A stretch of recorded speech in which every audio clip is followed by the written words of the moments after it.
this doctor in like scrubs comes out and he says, "Oh, are you the wife?" And I was like, "Am I?" I'm not sure if I should answer this right now. And he says, "I think we should probably sit down." And I'll be honest, in that moment, I thought, he's about to tell me that my husband just died. That's the only thing that ran through my head.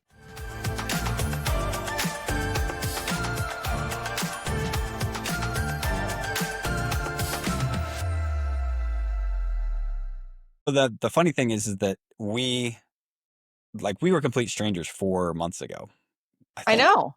right? Which is pretty wild. Didn't know anything about each other. No. And so then a mutual friend, Chris McDonald, introduced us at one of your events. I think it was a client appreciation event or something Yeah. like that you were Yeah. doing. Pono And bowl. Pono That's Bowl. the Yeah. acai bowls is what they have there. Yeah. Yeah.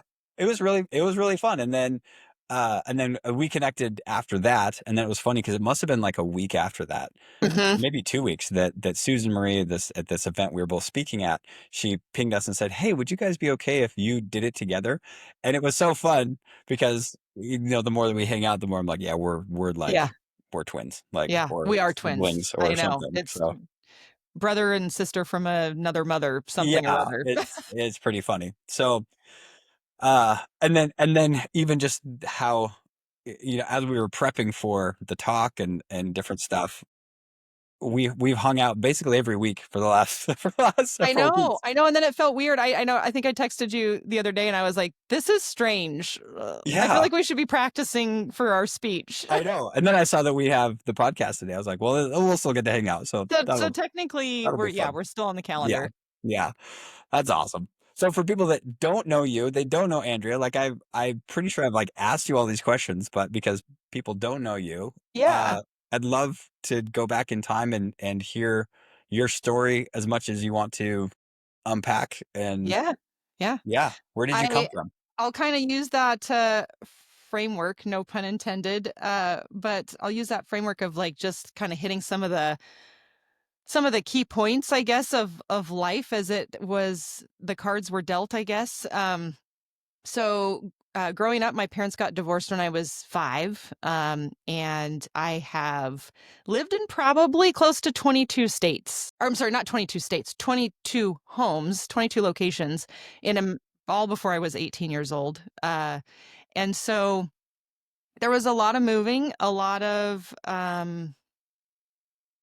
making new friends in my younger years, and even honestly, even all the way up, always, I guess always, because even in my career, I have to meet new people all the time. When I was younger, I didn't like it. I hated it. It was horrible. I really wish that we could just settle, live in one location. My stepdad, at the time, so my mom had remarried when I was like 9, I think I was. And he was going into seminary school in Tennessee. So we moved to Tennessee. And then he graduated and got a job in Virginia. So then we moved to Virginia. I literally lived like in the Appalachians, which is kind of crazy. Wow. Some people don't know Fun. that about me. Um, and went to a private school there. Largely went to a private school my whole life for the most part, until I was 16. And I went to go live with my dad and hadn't lived full time with my dad since I was, earlier than what, 5. And when I went to go live with him, he was like, "Well, I'm not paying for private school, so you can get your butt to public So school." if you don't mind me asking, like, what was the impetus for wanting to move if you hadn't moved yet? Just my mom was kind of going through a hard time in life in Virginia. Her and my stepdad were getting a divorce, and there was just a lot of stuff going on. And so I felt like, for stability purposes, maybe I should just go live with my dad for a while. And it was a scary time. Like I hadn't lived with him. Hadn't I mean, I stayed with him during the summers and holidays and things like that, but very different to just go live there. Um, so that was definitely a turning point in my life when I was 16 and I moved in with him. That was where a lot of things really changed for me. So when I was growing up, I used to have, and I actually talk about this in my book a little bit, but I had this big box of like Sunday school papers that I collected over the years. All my friends knew that when I came to Washington for the summer to visit my dad, that I was like this little traveling missionary at 12 years old, you know? Um, but when I was 16, I don't know, I think that life for me was just, it didn't feel super stable, and there was just a lot of stuff going on, and so I dumped these Sunday school papers out of this box and into a burn barrel that my dad had on the property, and I lit a match, and I literally lit them all on fire. And that in that moment, I made this choice that I really just didn't need God in my life, and I was gonna live life without him, and I did so for 20 years. Um, Not that I didn't believe in him, just chose to not have a relationship with him. And so, um, fast forward 20 years to what, a few years ago, um, and had an experience that was really all I can explain it as was just the Holy Spirit, like, really, really speaking to me and, um, changed everything, for me, and so I made a decision to come back to God and wholeheartedly, like, not just a little bit, but, like, did a 180. So, yeah, there's a few little highlights in there. There's a lot more, you know, I have 2 boys and, one of them's married now, and, That's uh, so fun. another one just graduated, so Yeah. Yeah. That's wild. So in that arc, I mean, there's a lot of things I'm sure that happened because we just, you know, as we've gotten to know each other, it's like, oh yeah, I was a pastor's kid too, and going through those things. And I think that at least my experiences, it was like pastors' kids are either the missionary, right? Like yeah, either the yep, or or they're kind of as far from it as you could be, right? And it's mhm, almost they rebel. yeah, and it's almost to the detriment, and I Yeah, don't know if that's, you know, a spiritual warfare component, which it probably is, or the faces and the masks and the things that come with that, but then also just some mass confusion in there too, I'd imagine as well, right? Where, especially and I don't know your story that well, but I would imagine if you're 16 and your father-in-law and your mom are getting a divorce, but he's mhm, a pastor, you're like, "Okay, well, I'm pretty sure the Bible says we shouldn't do that," but obviously something happened and right. you're a Yeah, sixteen-year-old kid, so they're not asking you for your advice, right, at yeah, that point. yeah, yeah, So yeah, so I could see that being super tumultuous, obviously, you know, and then same with moving and not landing, you know, somewhere, and so when you moved back to Washington with your dad, did you then stay basically in the Pacific Northwest since then, or did you bounce around since then? yeah, no, so yeah, since the age of 18, I have been in the state of Oregon ever since. What's crazy is, after I got married, we've been in literally the same house for, like, the last 22 years. Nice. That's awesome. They're like, "Yeah, Like, done "Oh, moving." no more moving. I've had enough moving of in my entire life before the age of 18, and now I don't need any more." But what's funny is I actually, especially these last couple of years, I have had the itch to move. I have been in one place long enough, and Yeah. now it's time to have that adventure of moving. Ironically, doing what I do for a living, being a real estate agent, I see other people move a lot, and so there is an aspect to that where I'm like, "Do I wanna move?" Like, it can be kinda stressful. Yeah. For sure. For sure. Yeah.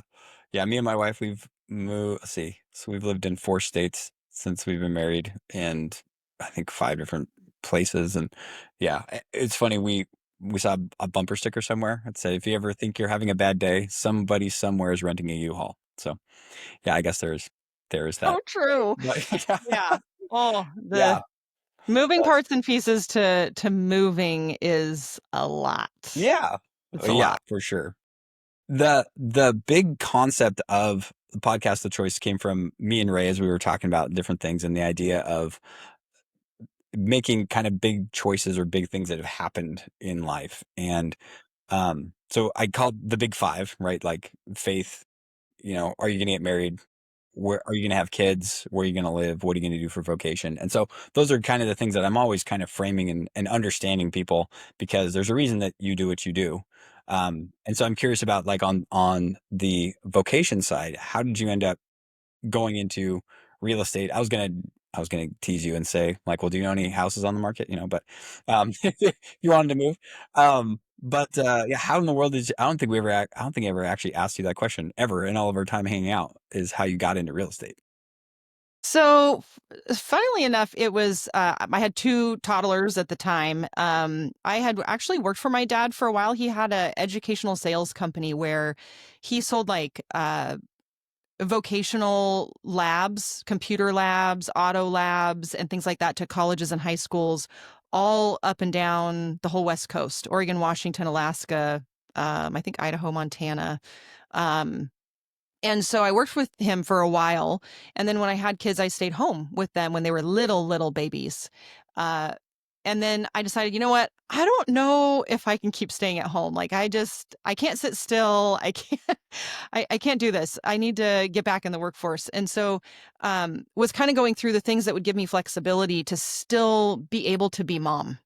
I didn't want to get back into a workforce where I couldn't take my kids to the doctor if I needed to, or I couldn't stay home with them if they were sick, or I still I wanted the best of both worlds, I guess. And I looked at a couple things. I looked at being a massage therapist. I looked at going into, hair. I looked into all these different things that would give me that ability to be flexible. And I landed on real estate because my husband's a civil engineer, Nice. and we would always travel. We would always drive around, looking at houses in our spare time.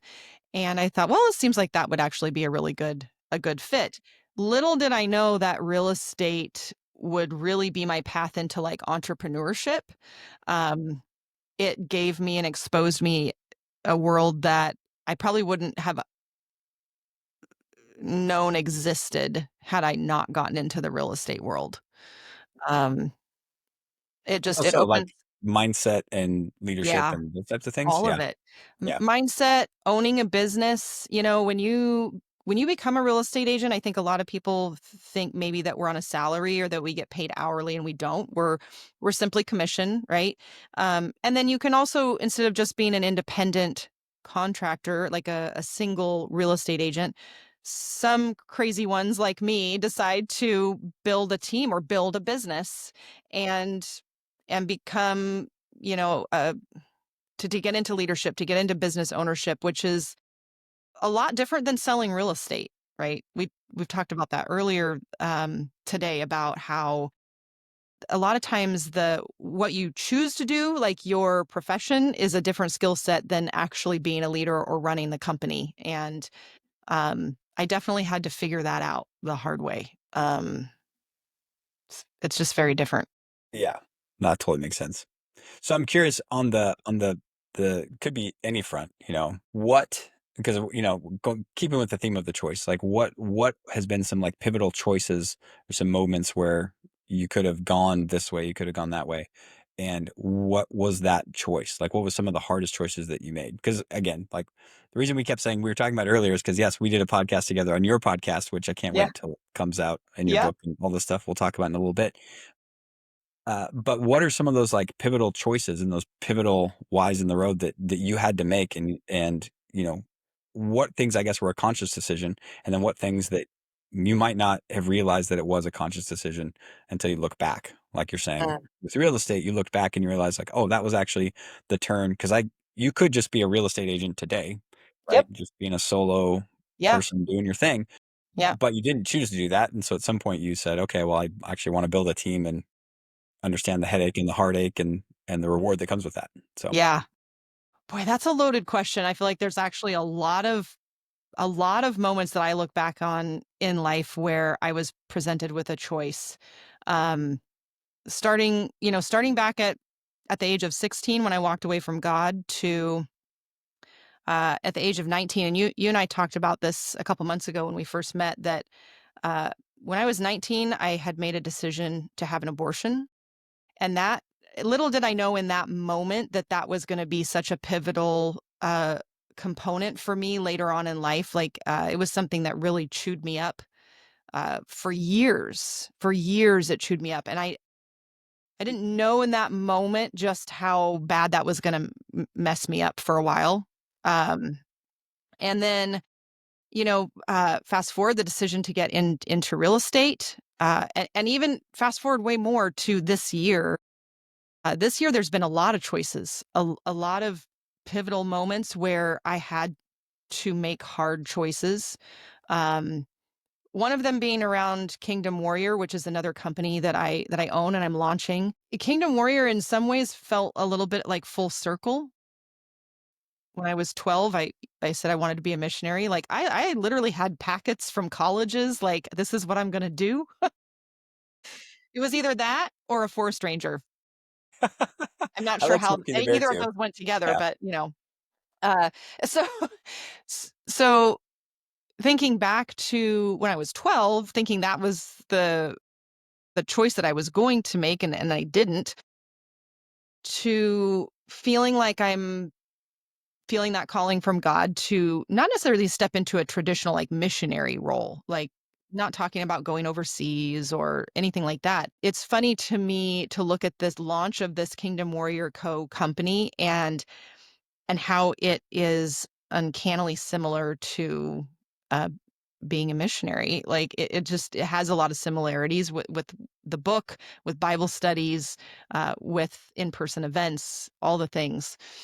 Um, Listening to what I feel like God's been really, really putting on my heart to do, which is a lot because when you're already running a company that takes a good chunk of your time, to add that on top of it was a very heavy decision that I doubted for quite a bit of time. Where did the idea come from? And like, I guess when was that decision or inflection point? This Yeah. sounds like this year sometime, but it's been eating at you for a while. Um, well, the book's been eating at me for years, probably the last 3, 4 years at least. But the Kingdom Warrior Company started, I want to say more so, can't remember if it was like either the end of last year, beginning of this year. And the funny thing is like the vision was there, but one day my daughter-in-law came to me and she had gotten into Canva and she's amazing at marketing. Like that's just her brain. And she created like some logos and this name and she like put it in front of me. She's like, "What do you think?" And I just looked at it and I'm like, "This is amazing." Yeah. We're doing this, and um there's so many times where I swear she knows what I need to hear or what I need to see before I even know. She's done that to me multiple times. Like I say to her many times, like God put you in my life just as much as he put you in my son's life. So cool. um so yeah, it honestly like the name was from her. Like that she was the one that came up with the name of it and I just instantly was like, yeah, that's it. That's the name. Um and then we just started running with it. It just keeps growing and getting bigger and bigger as far as all the aspects of it. So, Yeah, that's so um cool. So what is the big like vision behind it? Like what does winning look um like? so the framework of it is a lot of different things, but a lot of it is just community. It's community around and actually let me back up. I'm going to rephrase that. It is about teaching people how to fight. Kingdom Warrior Co is been built largely on my need to learn how to fight back with spiritual warfare, with resilience in my life. I didn't I didn't choose that path. It definitely was dumped in my lap. And so I should probably give some backstory to that because about 3 years ago, I went through similarly to you. You had a string of things happen in very close order. Um, for me, my mom went through a medical crisis starting in about, I think it was March, about 3 years ago. And it landed her in the hospital multiple times, weeks on end. And we're talking about like really horrific episodes. At the time, we didn't know what they were. We just called them episodes because we had no name. But they were horrible. They were violent, vertigo, vomiting, like just really, really not fun. And so it landed her in the hospital multiple times until one time the doctor said, she can't go home. She's either gonna have to move in with you or we're gonna have to put her into, like, a rehabilitation facility because she can't be on her own." And so my husband and my boys literally went to her house, grabbed a bunch of her stuff, and moved her into our family room in the middle of the night. I kid you not, they went to her house at 10 o'clock at night, got all of her stuff, moved it in with us, and the next day, I brought her home, and she has lived with us since then. Um, but a few weeks after she moved in with us, my husband had a major heart attack, and it was just her and him at the house, and she ended up calling 911. He had fallen in our garage and hit his head on the concrete slab. And that was the second time. He had passed out 10 minutes earlier, uh, and then got up and was like, "Oh, I'm fine, I'm fine, I'm fine," being the tough guy, right? And then he went into the garage and then passed out again and hit his head on the concrete. And so I was not home when that happened. I, of course, get frantic calls. I won't go into all the details, but finally made it to the hospital. Didn't get to see him for hours. And they finally took me back to like this little waiting area where there was nobody else because I was sitting in the main emergency room, and there's lots of people in there. Yeah. Right. And so they took me back to this waiting area. And while we were sitting there, my daughter in law had arrived. So my boys left to go find her. And I'm sitting there by myself, and this doctor in, like, scrubs comes out, and he says, "Oh, are you the wife?" And I was like, "Yes, I think." Like, am I? I'm not sure if I should answer this right now. Um, and he says, "I think we should probably sit down." And I'll be honest, in that moment, I thought, "He's about to tell me that my husband just died." Like, that's the only thing that ran through my head. And he proceeded to tell me that everything, was extremely serious, that the next 24 hours was going to be kind of a telltale of whether or not he would make it. And fast forward a few days, he survived the night. He survived the next 24 hours. I think it was about 2 days later. He's in the hospital room, and I'm standing there next to his bed, and the doctor's standing in front of us. And I happened to just look over at him, and I noticed the whole back of his head is just black. And I mean, like, black. And I looked at the doctor and I was like, "Is this normal? Like, why is the back of his head black? I thought he had a heart attack. Like, what's going on?" I didn't know that he had hit his head at that point. And the doctor said, he looked at it and he goes, that's not normal. He says, we need a scan right now." So they literally whisk him out of the room. I mean, like, right in front of me. This is all happened Jeez. like live time. And they whisk him out of the room and they say, "We'll have him back here in like a half an hour." So sure enough, half an hour goes by, they come back in the room, and all of a sudden we have two teams of doctors standing at the foot of his bed. And one is a cardiovascular team and the other one is a neurosurgeon team. And I remember them standing there literally saying to us, he has a brain bleed. And if we treat his heart, the brain bleed will likely kill him, because the medicine that they need to give for the heart will cause the brain bleed to get worse. And if we treat the brain bleed, then we're leaving the heart unprotected. And what we do for the brain bleed is probably going to hurt the heart. And now maybe his heart is going to kill him. And then we're literally going to toss a coin. Like, we don't know. We don't know which one to treat first. They're literally arguing about it in front of the bed. And the neurosurgeon team won. So they treated the brain bleed first, and he lived. His heart did not kill him, but he did spend in the hospital for the next month. He would had Jeez. to stay Yeah. there, while they tried to get everything even keeled out.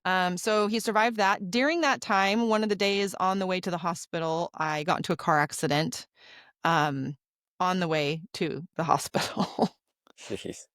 So, clearly my head was a little frazzled, but, so that was tough. And then my son came home. My youngest son came home. He had like second-degree burns, sunburn over his body because he had chose to not wear a shirt at work on a farm all I day mean, during the summer, 90-degree weather, right? boys. And and it was bad. I mean, it was we had to go to the doctor immediately. Like we had to get some treatments, and um, I just remember crying, thinking I looked at him. I was so mad at him. I'm like, do we not have enough like stuff going Going on? on. Yeah. And while and to back up a little bit, while my husband was at the hospital, my mom had another episode, and an ambulance had to come and get her. And they're taking her, and I remember begging them, "Please take her to the same hospital as my husband because I can't go to 2 hospitals. I've still got 2 boys at home. We've got pets." Like, I'm an only child, so I also have, like, no sibling help with my mom. So it's like, how much more can happen? Like, same as you know, you get in that mode where you just feel like you're already down on the ground and you just are getting kicked in your ribs over and over again. Shortly after that, my oldest son was getting engaged. So he was like they were getting engaged. They were starting to like look at this the moving out and the wedding and all the things. Like so my mama heart is like, "Oh, my, Oh, man. my son is going to be leaving, you know." And so there's all those emotions. So so I have to premise I guess that whole story with sometimes the choices weren't necessarily ones that I chose. These were things that I didn't have a choice over these things happening. Uh, I had a choice in how I responded, but I'll tell you in that time frame, I can tell you my response wasn't a great one. Like I look back on it in hindsight and I think I did not really handle that super gracefully. um, I was just in survival. Yeah. I, Yeah. I don't know how else to explain that, but um, And and it's that wouldn't okay. be the last of it either. Yeah. There was more to come. So Yeah. I was just gonna say that, yeah, when you're in that survival mode too, sometimes it's good to look back and give yourself a little grace and be like, "Holy cow, that was a lot." it was a lot. Just went through a lot. I mean, even Yeah. if you're as you're going through it, I'm just kinda like, "Okay, are you done? Nope. Okay. Nope. Okay. Nope. I Still not nope. done. Still not Nope. done." And also, having 2 boys myself, I could totally see that and be like, "I love you. I just don't know where your brain is right now. Like, Yeah. why did Yeah. you do that?" What were you You thinking? don't know why either, and Yes. okay, I guess we deal with it now. Yep. Um, Gosh, man, that's crazy. So, yeah, 'cause uh, yeah, it was fun as we were yeah, as we launched this podcast and me and my wife were traveling to Montana, and we were talking about, like, what questions because we knew at some point Ray and I wanted to have guests on. You're guest number 1, which is kinda fun. What? Are you I know. serious? Yeah, yeah, I feel look at so you. special right You are now. special. And because I was talking about that, like, hard choices and things like that, and, knowing my story a little bit, it's like, my wife's like, "Yeah, but sometimes the hardest things we go through are not choices that we make. Things happen, like, it comes out of left field, we get kicked, we keep getting kicked, and so the response and it's easy to look, when people have these stories like, "Oh, yeah, it's easy for you to say, like, you're not in the thick of it right now," you know? Um, but I would tell people, like, after in our experience, it was kind of the same. We kinda got to this point where we're like, "Okay, well, nobody died. Is that bad?" And Mm. I've and it's Yeah. shocking to, like, think through it, but sorry, you're gonna say something. No, no, I just that statement is, I'm like always now in hindsight, I'm like, "Well, be careful saying that." Right. Yeah, yeah, Knowing it's both true. of our stories, Yeah, now. and then knowing when somebody does, it's also, I don't know, I mean, maybe this is just me and my perspective now, but I feel like I have a way deeper appreciation for moments. Mm. Like last week when we were speaking together at the core collective and realizing, okay, this group of people is never going to be assembled again. Like this is not going Right. to happen again. Not Yeah. that that event won't happen again, but this time, these people right here and right Yeah. now is not going to happen again. And Yeah. so soak it in and really enjoy and take hold of it in a serious way.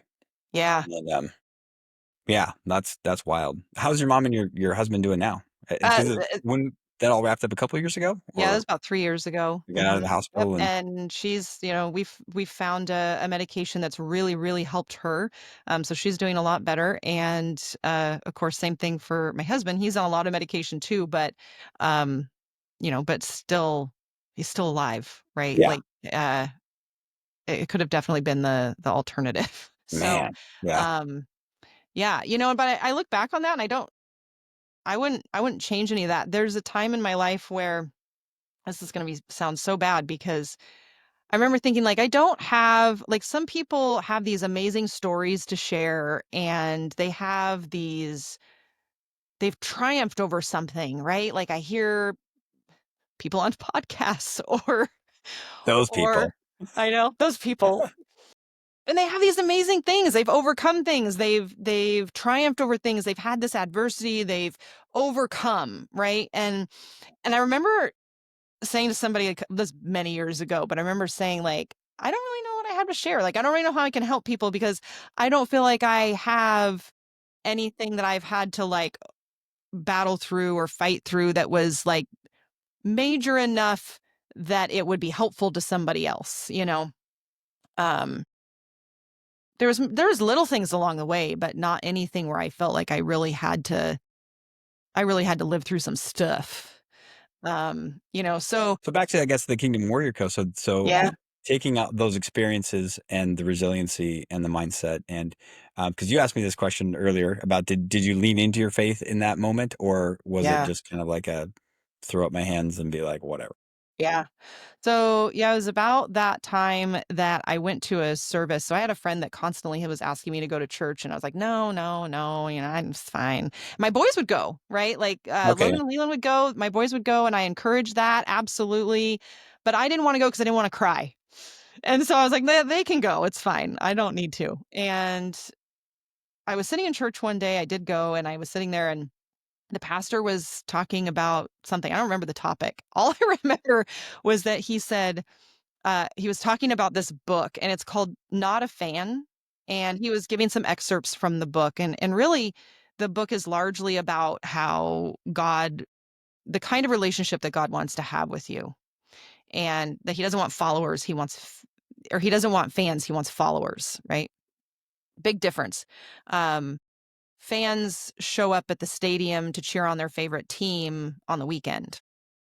Fans go to church on Sunday and don't speak about God the rest of the week. Follower lives a lifestyle. A follower like digs deep into that relationship with God. And so anyway, this is the book that he's talking about. Well, ironically enough, like a year before that, I'd picked up that book off of an end cap at a store. It was on sale for like $5 and I picked it up and I set it on my nightstand and it sat there for a year. And then so he's talking about this book and I remember smacking my son and I was like, I have that book. And he was like, okay, and good job, that's mom. that's great. Good for you. And I'm like, no, no, you don't understand. I have that book at home. It's on my nightstand. It's been there for a year. And he still didn't understand. He was like, I don't understand why this is such a big deal. I don't know why it was such a big deal. The only thing I can attribute it to was literally this moving of the Holy Spirit within me that I needed to go read this book. And it's not even that big of a book. It's just a little easy read book. I read it, went home, read it in like 24 hours. And I called my pastor the next day and I said, I need to come back to God and I need to get baptized. And this needs to be a thing. Like I am done running. And he said, okay. I think I was baptized a month or two later and um, decided to live a lifestyle that was in relationship and was a follower of Jesus and not just a believer. It's one thing to believe. It's another thing to live the way that Jesus wants us to live. And that was a big choice. That was a big commitment. So that's where Kingdom Warrior then started to come about. Was there was kind of this like bubbling inside of me to be much deeper in my faith. And I think that little 12-year-old kid that wanted to be a missionary, like that started to bubble up again. Like I didn't know what it looked like. I just knew that I wanted to be more hands-on Yeah. was all. No, that's awesome. And so with the different pieces of it, like I think you said community aspects and things like I mean, to me, it sounds like kind of the stuff that we had talked about earlier, you find Jesus in the, like, the gritty, in the hard, in the messy, in the right, in Yeah. the really deep stuff. And I like the thing that you said too about how it's a missionary, but it's not. I was talking to a friend, Michael. He owns a good sized company out in, it's a business brokerage firm out in Missouri, and he came from nothing. I mean, very very cool kid, very antagonistic for Christianity.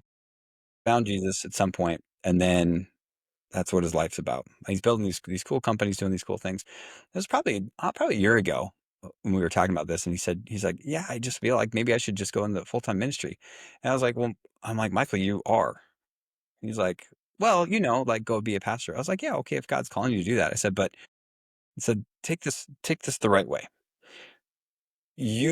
How often do you see the people that you employ?" He's like, "Oh, every day." I'm like, "Yeah, and I said, "You're a weird business owner because you're doing prayer meetings every morning with your Yeah. staff. That's weird." Okay.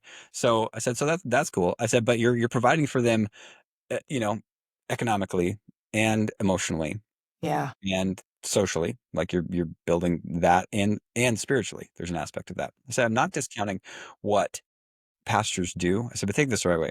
Most pastors can't do what you do. And most pastors don't have the ability to, create that for people." And, like our conversation earlier about when I had that decision for myself, like, am I gonna do ministry? Am I gonna do business? And I don't think I don't think I've arrived, obviously. Like, there's a lot of things I need to learn, but how have you found that in, like, business? Because I think that being a missionary piece, I guess my perspective, maybe it's tainted. Maybe I'll just bounce this Mhm. off you, Andrea. You can tell me how bad of an idea this is. I have a lot of friends that are missionaries in different parts of the world. Most of them are not self-supporting, Uh-huh. right? Most of True. them go and they ask for money and things like that. I get it. Behind it, I have friends that I support. However, like I had one friend, can't say the country. He went over the country under a business guise in order to get a permit, and so I helped him like set it up and whatever. And so he went over there, did this thing. Eventually, got found out. He got blacklisted. He's not on the country anymore. It's a whole thing. He doesn't live there anymore, obviously. But in that, I was like, well, what if he just actually went and started a company over there, like an actual one, like one Mhm. that was actually bringing economics and prosperity and helping people think about leadership and growth and Right. all the things that come with when you're leading a company, if you're being intentional about it. There's plenty of people, which is why I do what I do. There's a plenty of business owners that are accidental, that they're not thinking that way. They're not thinking growth minded. They're just trying to keep the lights on. And but Yeah. if you can help transform that, if you can help shift some mindsets so that this organization is now about growth and getting better, and uh, how do we help you in all these areas, financially, spiritually, all the different things. So you being not just a realtor, is you're a badass. And and so uh and the accolades and stuff, right, of being one of the top in Oregon and all those things. How have you found that? Because Kingdom Warrior Co. is awesome, but you also obviously implement some of those thoughts and ideas into your real estate brokerage today. So Yeah, how does that look? absolutely. I'm done Yeah. riffing. Sorry, Casey. I'm not ranting. I'm just going with it. Yeah. Well, I mean, even before Kingdom Warrior Co. became a thing or a vision or a thought process in my head, we a couple years ago went through a rebrand. After I made that decision to really become a follower of Jesus, I decided that my whole company needed a rebrand. And when we did that rebrand included our number one value was, and is, God is at the core. Nice. So when we do interviews, when we meet with agents or administrative people that we're interviewing, we're very open about that.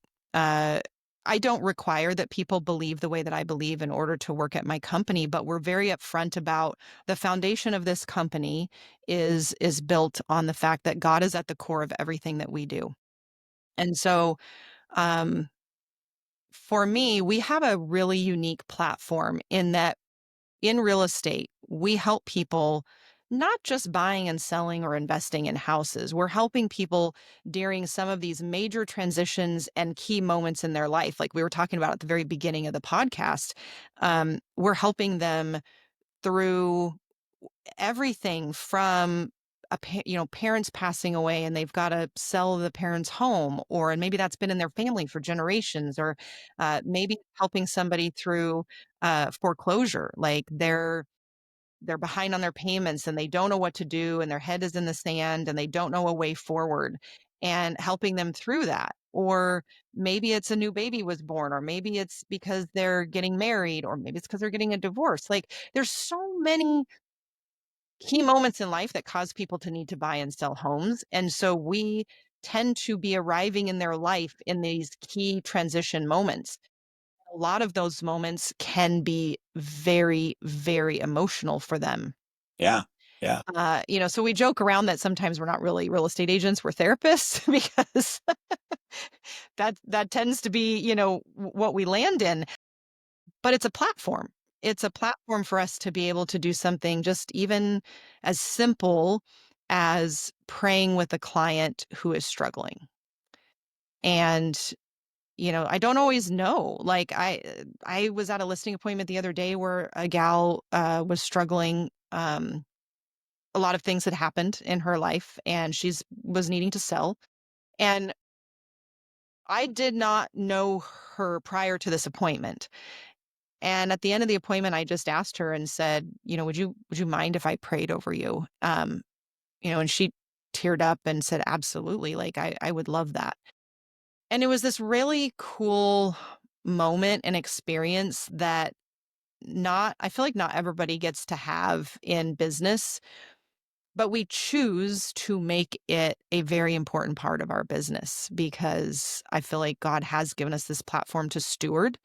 And so whether that is clients or whether that is agents that are partners with me, um, being able to have a prayer meeting, like you said, like at the beginning of the day or at the beginning of a team meeting, or we actually recently just instituted having actual just prayer meetings every Tuesday morning, um, which is going to be phenomenal. I'm very excited for that. Uh, After hours, we host Bible studies, right? And these aren't things that are mandatory. Like this is we're doing these things, and if you want to come and be a part of this, like, you're welcome to come. So, it's very much been integrated into every part of my business because I feel like I'm not a real estate agent. I'm not. I think missionary work can look so many different ways. It doesn't need to just be someone who's going overseas. Like, I feel like there's, Yeah. like what's the word I'm trying to say? Like a picture that we all have in our mind of like what a missionary is. Sure. Sure. Yeah. But the reality is like God's going to use you in any circumstance. He could use you on a basketball court. He could use you coaching a little league team. He could use you selling real estate. He can use you in all these ways if you let him. Yeah. And so Right. I choose to not have fear around it. I think a lot of business owners can potentially have fear around that.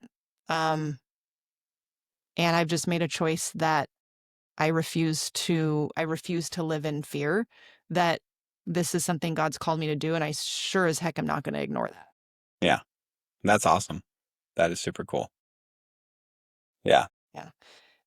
You had a question earlier about, the Kingdom Warrior thing. So there's one major pivotal moment that I have not shared that catapulted the Kingdom Warrior from like what it was, like this vision that we had, to something 10 times bigger.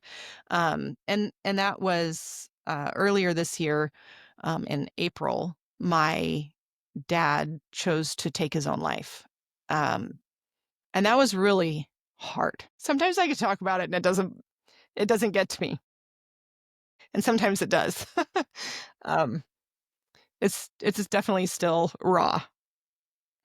It really bothered me that he made that choice. Um, and there's all the stages of grief, right, that you go through. And so obviously a huge amount of sadness and like just not being able to make it logical. Um, why he chose to do what he did. I mean, we probably went over it, the circumstances around it 100,000 times. And every time I kept coming to the conclusion that you can't make something logical out of something unlogical. But what it did do for me, I think once I got through the initial shock of it, was having been through everything I shared, right, from 3 years ago, I had a certain awareness around the situation of how I was choosing to respond. Um, and so there was a really big part of that that s welled up inside me, like, I'm not really sure how else to describe that other than there was, like, this enormous eruption of feeling around fighting back. Uh, at not at anything in particular worldly, but fighting back in the spiritual realm, right? Like, fighting back in a way where you become both mentally, physically, spiritually strong. Um, I happened to be at the gym. It was like 5:30 in the morning. I happened to be at the gym with my trainer when I got the call about my dad. And in hindsight, it was ironic to me because I was going to the gym to become physically stronger. It's turned into something for me that's making me mentally stronger. Um, but a large part of Kingdom Warrior has become this platform to be able to teach people how to take their ground back, how to fight back, how to stand up, how to become bold in their faith and not shrink back, like we talked about earlier. Yeah. Yeah. That's wow. So I don't think I've asked you this question either.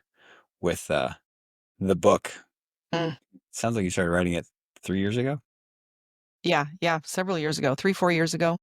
And so, I mean, that's in the middle of it Mhm. and it hasn't let up. And then No. 6 months ago with your dad, Yeah. what revisions and what things have you learned that aren't necessarily the book? Or It's are definitely you hard to only in finish the book chapter? when Gosh, when, yeah. uh, when you have stuff like that happen, right? Like, but there's also this big thing for me about and I won't go too deep into this, but, there's a big thing for me right now about finishing. Mm, I need to finish things, and, obviously, the book is a big one of those. And I feel like this is a big one. It's a big one to be able to end the book with. Um, and who knows? Maybe I'll write another book, right? Like, maybe it'll just be another one. There'll be a sequel. Uh, but the book is called Dents in Your Armor, and it is largely it's funny because when I very first started writing it, it was a business book. That wasn't even the name of it. And, of course, after all these things happened, I was like, "No, that's God is not calling me to write a business book." And, um, everything switched after that. After I got baptized, after I really committed my life to God, then I was like, "Yeah, that's not it. That's not it." I I scrapped that whole book that I previously had started writing that was a business book and just completely 180'd my direction with it and, turned it into Dents in Your Armor, in February, signed with a publisher, to be able to finish the book out, and so, yeah, the goal is the end of this year. Yeah, it's a good finish line. yeah, the publisher's like, "Mm." Let's go. Let's go. That's so cool. Yeah. And so what are you most looking forward to then as you're transitioning? So because you just launched Kingdom Warriors in terms of like it being a brand, a company, released it Yeah. to the world for Yeah, everybody to see like a week like, ago. legitimately, it's only been a soft launch up to this point, I feel like the website we're still working some kinks out of the website that we're finding on there and Sure. stuff like Yeah. that, so really, like, talking about it on this podcast is kind of like the first, like, big public announcement about it, so there'll definitely there'll be some links for it, but, Yeah. uh, yeah, I'm there's a big part of me I have really big goals for Kingdom Warrior. And there is a piece of me that has with some of it stepped back and said, ultimately this was God's project, not mine. Um, this Kingdom Warrior Co. exists to show people, like this path of like I said earlier, like fighting back, but also it's just I don't know if I can put this into words. I feel like sometimes people, not sometimes, a lot of times people get stuck in the pit and they stay there. I mean, I can think back to some things that happened many years ago, like 10 years ago, and I stayed stuck in some a pit for like a year, like unfortunately, like a really, really long time. Sometimes I think people just need somebody that's willing to like reach down and go, like we're going to pull out of this. You're not staying in this. This isn't going to happen. Like, we're going to get you back on solid ground. And when I say we, but it's not me, it's God, right? Like, I'm just trying to listen to what he has for this new business that I'm opening and what this entirely looks like. I'm trying to stay really open to where he wants to take it. Yeah. Yeah. That's awesome. I can be ambitious, and this isn't supposed to be about me. It's supposed to be about him. Yeah. Yeah. So, Yeah, that's beautiful. I mean, it's a part of like when we were recording podcast earlier today, and a part of the story that I didn't actually get into because I'm like, but it seems fitting. So at that time when I was just going through it with myself, right, and digging out of the pit and kind of the same like wallowing in it, and my therapist being like, "Grow up, dude," yeah. which is good. Yeah. Yeah. Um, so after my brother died, I helped my parents with all the stuff, logistics and whatever. And there was a viewing, and then there was different stuff. And after it was all said and done, I just asked the funeral home. I'm like, can I just go be with him for by myself for a minute? And they were just like, no, no, no. I was like, well, like I'm good. Like it's fine. So walked in there and had this because I'm going through it and like toxic shame and like all these things, like all the ideas of failure. Like, Yeah. okay, I'm failing as a dad. I'm failing as a husband. I'm failing in business. Like, am I good at anything? Like Mhm. all this different stuff. Oh my gosh, yeah. And realized like because it was true with my brother. It was true with other people that had passed away that year. That it wasn't necessarily the drugs that killed him. That yes, that killed him, but it was actually the shame, right? And realizing and just having this moment, grief and the ugly cry thing that you do when you're in grief like that, and Yeah. and kind of having this, okay, dude, like I'm not going to let it knock me out. So it's kind of this weird agreement that I made with my brother. We wasn't even there, but it was like, okay, I'm not just going to lie down. I am going to keep going, and I don't know what that looks like, and it's not going to be pretty. Yeah. And well, like I guess we're just going to keep going. And I think the more maybe my story, just because being a tough kid from Montana, like that's not something you do, right? You don't Mhm. show your emotions. You don't show. And it was Right. funny.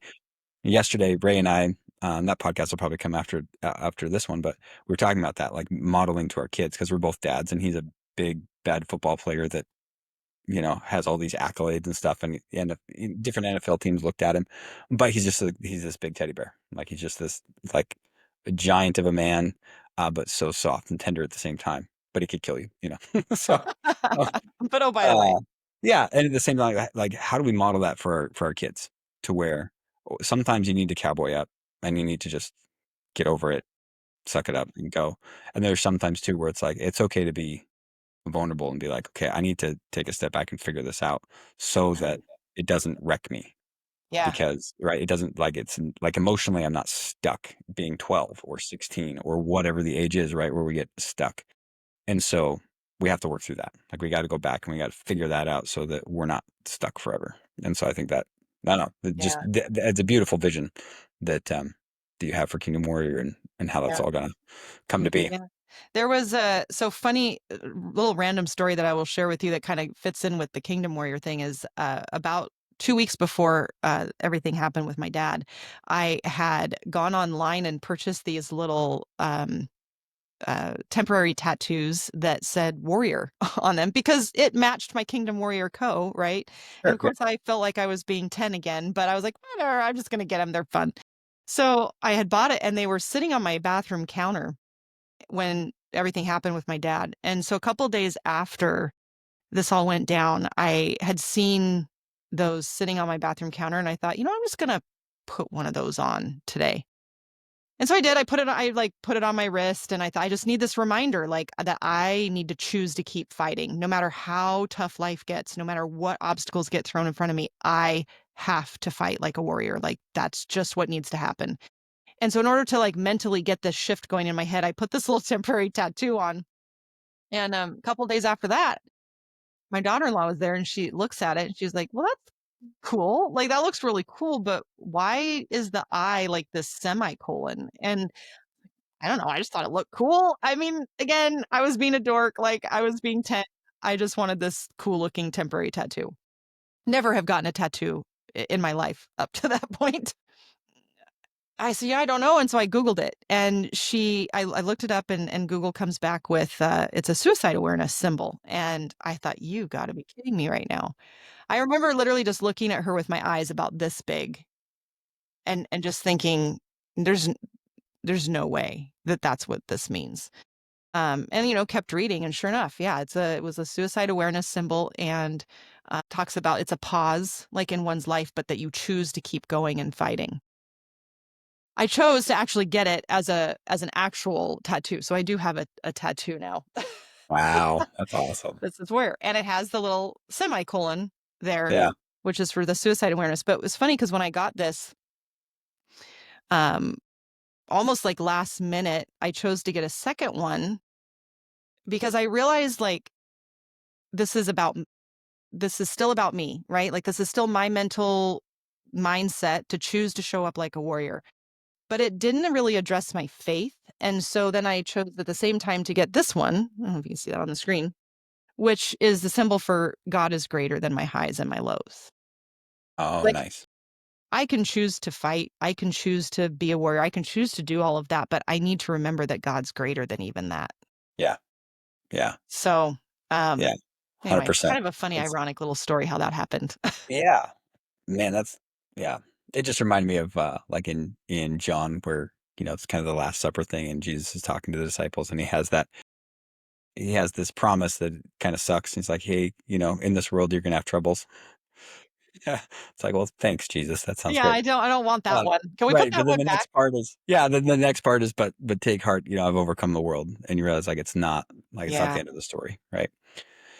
And, yeah, how it's easy I think even coming full circle with our conversation we were having earlier about, like, it's easy to get stuck to feel like it's like, this is permanent, right? right, Whatever this is, right? right. Shame, all whatever. Instead of realizing, like, let's zoom out our perspective a little bit and realize, like, this too shall pass, like, we're gonna get through this too. And making those intentional decisions, and even if we don't know the end, right? We don't know what the end is, just doing, like, the next best right thing that we know to do, Yeah, and, making those little decisions and choice.